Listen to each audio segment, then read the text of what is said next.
morning of November 2nd, 1984.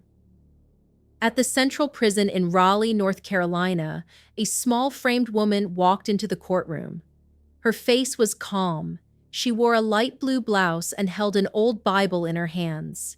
Every now and then, she flipped a page, as if trying to regain the rhythm of her faith. When the judge announced the highest sentence, she simply nodded, then turned to the minister beside her and quietly asked, "Will I be allowed to keep this book till the end?" The courtroom fell silent. A few reporters leaned forward, trying to catch a glimpse of her face. They saw only one thing: a strange stillness. Her name was Velma Barfield, the woman known in prison as Death Row Granny. She was the first woman executed in North Carolina in over 2 decades, and the first in the U.S. to face capital punishment in a poisoning case since the death penalty was reinstated in 1976. To prosecutors, Velma was a calculating and dangerous woman. All the cases shared signs of poisoning.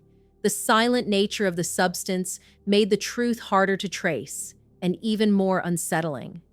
To her friends and prison chaplains, she was a repentant soul, a gentle grandmother figure who helped other inmates learn to read, prayed every night, and wrote apology letters to the victims' families. At the time, the nation was deeply divided. The anti-death penalty movement was gaining momentum. Women's rights were being re-examined.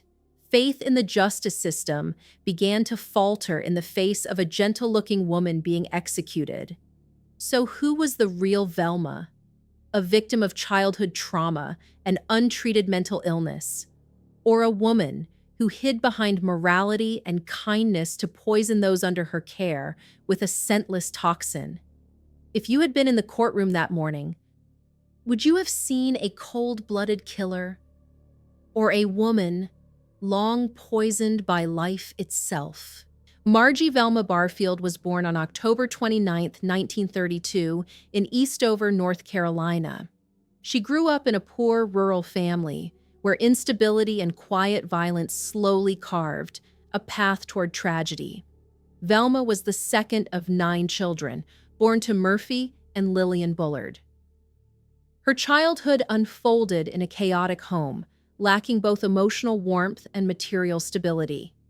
Her father, Murphy, worked at a cotton mill, a man reportedly so harsh in his discipline that it left lasting harm on the children. Lillian, Velma's mother, was described as a submissive woman, rarely stepping in during her husband's outbursts.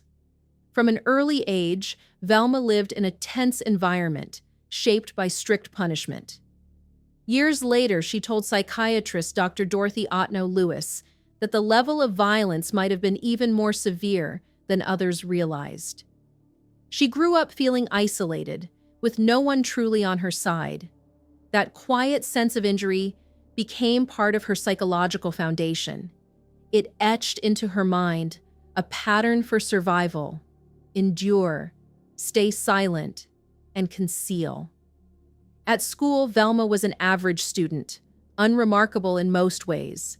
But she began to show signs of mild rebellion, stealing small amounts of money from her father's wallet to buy candy. At 17, Velma married Thomas Burke, a gentle man, as a way to escape her troubled home. They married in 1949 and had 2 children together, Ronald and Kim. In the first few years, the small family lived a relatively stable life. Velma took care of the children, participated in church and school activities, but subtle cracks began to form. After undergoing a hysterectomy in the early 1960s, Velma lived with chronic pain and began taking painkillers. From Valium to Librium, she gradually became dependent on medication. Her personality shifted. She became withdrawn, irritable, and her addiction worsened.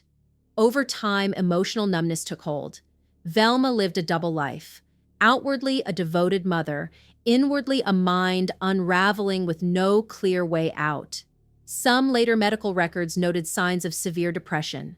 Velma would sometimes lock herself in a room for hours, not speaking, not eating. On one occasion, she took an overdose of sleeping pills and lay motionless in her room for hours.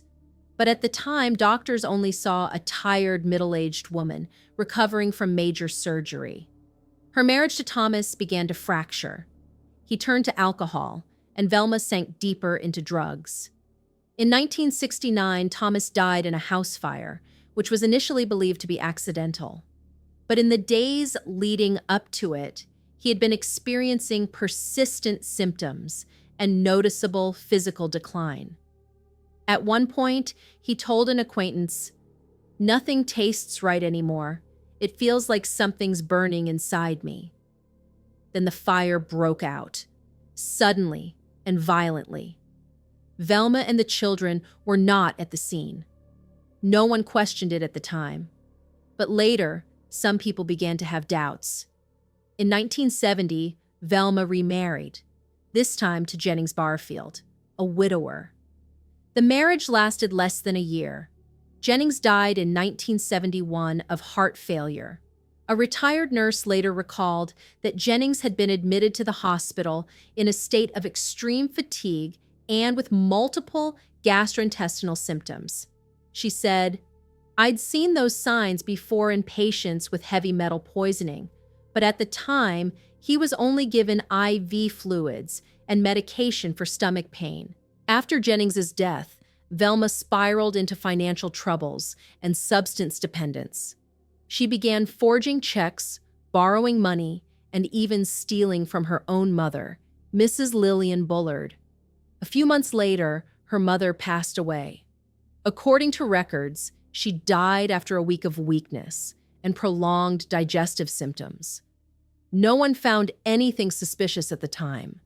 The person who had stayed by her side from the onset of illness until the very end was still Velma, gentle, caring, attentive.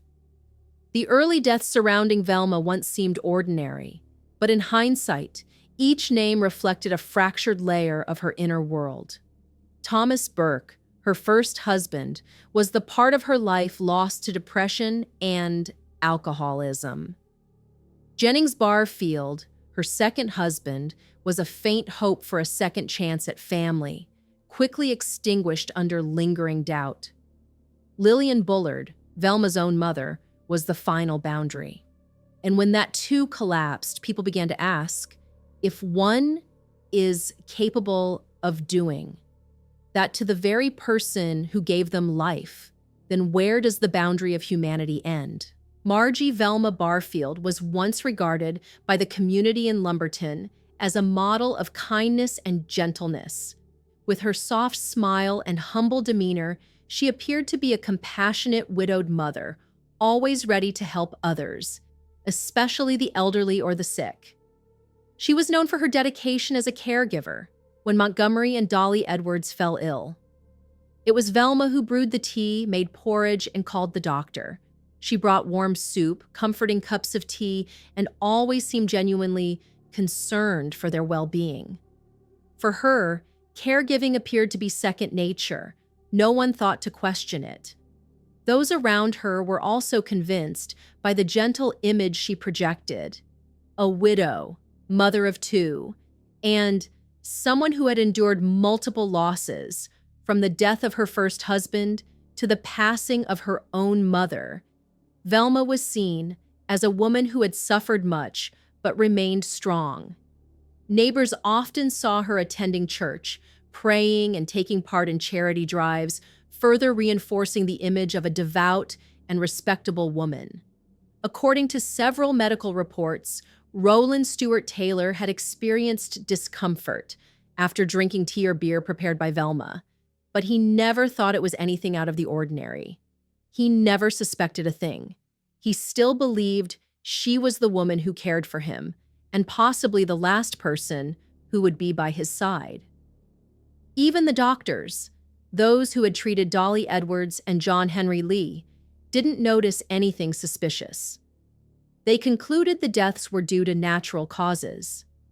No one imagined that someone as gentle as Velma could be capable of harm. Her devout appearance and her role as a caregiver shielded her from suspicion for a long time, until later events began to raise unsettling questions. In the late 1970s, a string of deaths surrounding Margie Velma Barfield began to stir unease in the community. Vague suspicions started to surface, but Velma's image as a devout widow was still too convincing for anyone to take action. From 1974 to 1978, at least 5 people close to Velma passed away, an average of 1 death per year. Roland Stewart Taylor, Velma's boyfriend, once joked uneasily with friends, "Every time I drink Velma's tea, I feel like there's fire in my stomach." Though said in jest, the remark hinted at the severe stomach pain he experienced before his death in 1978. Similarly, the granddaughter of Dolly Edwards, another victim, once told neighbors that her grandmother just kept getting weaker after Velma moved in to take care of her. These accounts, while notable, were dismissed, seen as random complaints or vague impressions. These premonitions planted early seeds of doubt, yet society remained silent, blinded by Velma's gentle demeanor. Beneath the surface, Velma's questionable financial activities started to emerge, raising deeper questions about her motives. According to court documents, Velma had forged checks using the names of deceased relatives. She withdrew money from the accounts of her mother, Lillian Bullard, and her boyfriend, Roland Stewart Taylor, right after their deaths. There was evidence suggesting that she had hurriedly added her name to financial documents, such as in the case of Taylor, when she tried to conceal changes made to access funds. A local resident in Lumberton recalled seeing Velma calmly discussing money at a memorial service. Her composure was chilling. These actions weren't just careless. They began to reveal a clear financial motive. Velma needed money to sustain her dependence on sedatives. But in a town shaped by trust and church-going values, who would dare accuse a widow? These early clues gave rise to a growing suspicion, one that increasingly resembled a deliberate scheme. Why does everyone she cares for end up dying? The community of Lumberton found itself trapped in a tense silence, where doubt was swelling but hadn't yet broken the surface. In 1978, in Lumberton, North Carolina, after Roland Stewart Taylor passed away under unusual circumstances, his family began to grow suspicious of his girlfriend, Margie Velma Barfield. Authorities were alerted when it was discovered that Velma had forged checks and withdrawn money from Taylor's account just days after his death. These suspicious financial actions, combined with Velma's sudden attentiveness during Taylor's final days, led investigators to question whether her care was truly driven by affection or whether it masked something more troubling. Police requested an exhumation and re-examination of Taylor's remains, a decision that marked a turning point, shifting the investigation from financial fraud to a possible poisoning case. The exhumation was carried out in March 1978 at Meadowbrook Cemetery. Beneath the quiet soil lay the beginning of a mystery long buried. The process was conducted under close supervision by investigators and forensic specialists from the North Carolina Medical Examiner's Office. Cemetery workers and officials were present from early morning. Under a pale, overcast sky, sunlight cast a faint glow on rows of cold granite headstones. Machinery and hand tools were brought in, and layers of earth were carefully removed to reach Taylor's casket. They worked in silence, as if they understood that somewhere beneath them lay answers to years of quiet suspicion.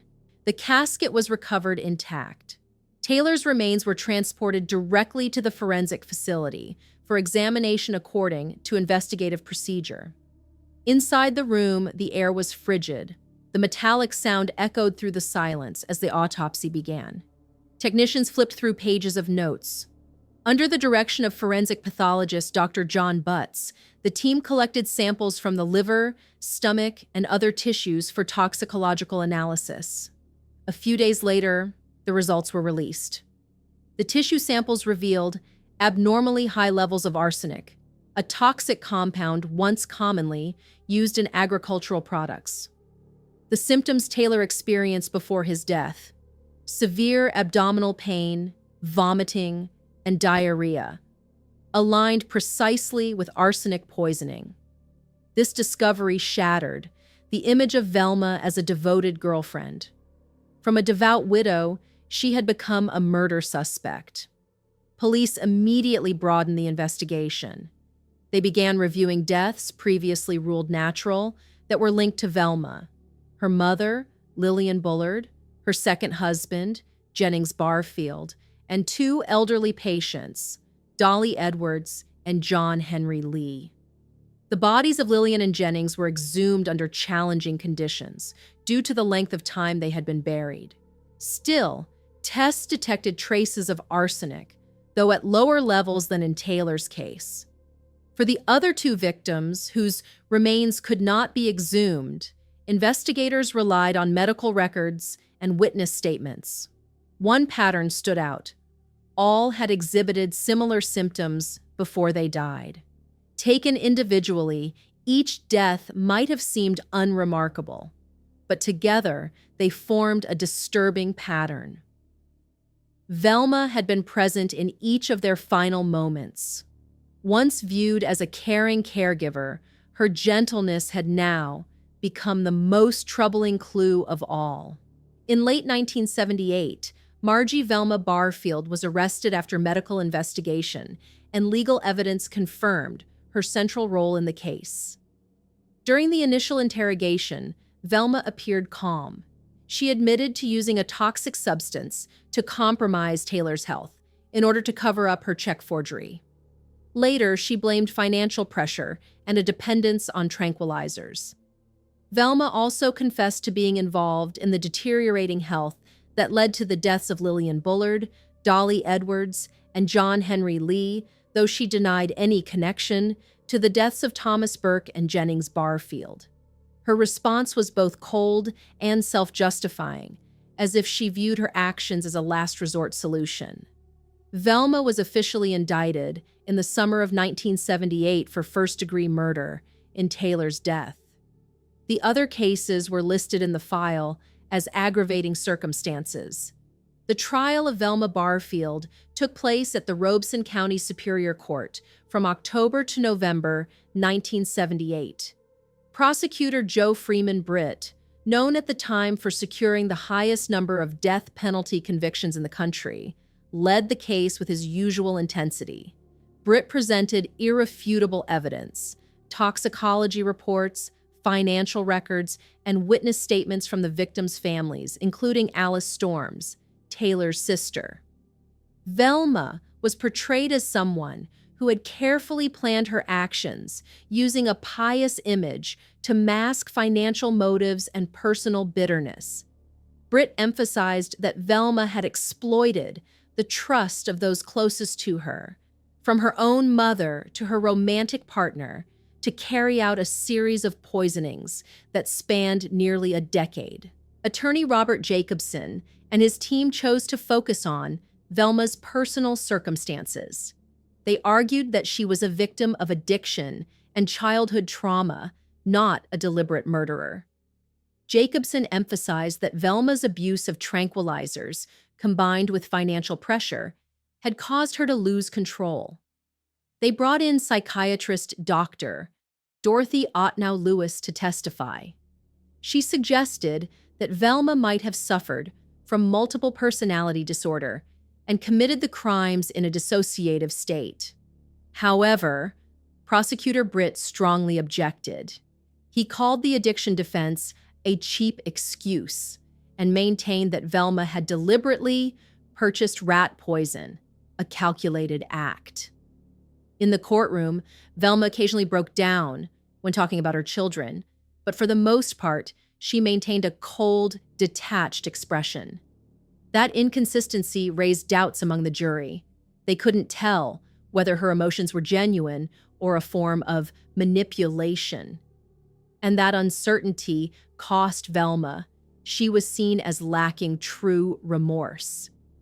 The press widely referred to her as Death Row Granny, a nickname that captured the stark contrast between her gentle appearance and the crimes she committed. Public opinion was divided. Some were outraged by her acts of poisoning, while others, especially those from church communities, expressed sympathy for a woman once viewed as kind and devout. On December 1st, 1978, Velma was sentenced to death, becoming the first woman in the United States to receive a death sentence after capital punishment was reinstated in 1976. The trial closed with a deep crack in the public's trust in the image of the nurturing woman, the mother, the wife, the caregiver. Velma didn't just cause the deaths of several individuals, she forced society to reconsider a painful question. Who can we really trust?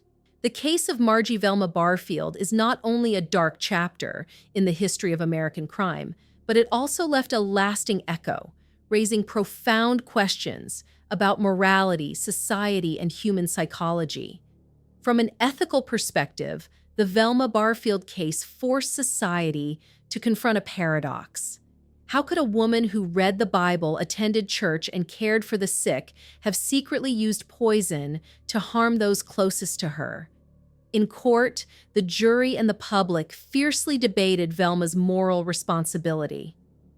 These debates raised a deeper question. Can a deeply wounded person still be held fully accountable for her crimes? From a social angle, the case exposed how gender stereotypes and outward appearances can obscure even the gravest offenses. The belief that a woman, especially a devout mother, could not be a killer allowed Velma to maintain a flawless facade, delaying the discovery of her crimes. The case also reignited the debate over capital punishment. It triggered a powerful wave of public reaction, with some arguing that the death sentence was too harsh for someone with such a complex background. Psychologically, the case left behind a haunting reflection on the complexities of human nature. Velma embodied a contradiction, both a victim of abuse and addiction and a cold, calculating perpetrator. The lingering fear came from that contrast between a virtuous exterior and a hidden capacity for evil. It made people wonder, how deeply can darkness hide beneath the surface? Velma's religious devotion only added to the unease. Could a serial killer truly wear the face of a believer? More than 4 decades have passed, but the name Velma Barfield still sends a chill. Because of the way she existed between two worlds, between trust and betrayal, between tenderness and cruelty. She left behind a question that has never been fully answered. Can repentance ever undo the consequences of a crime? And perhaps, only when we dare to look into those cracks, in others and in ourselves, does justice begin to have meaning. And deeper still, how many people around us wear the face of kindness while hiding fractures no one has ever seen?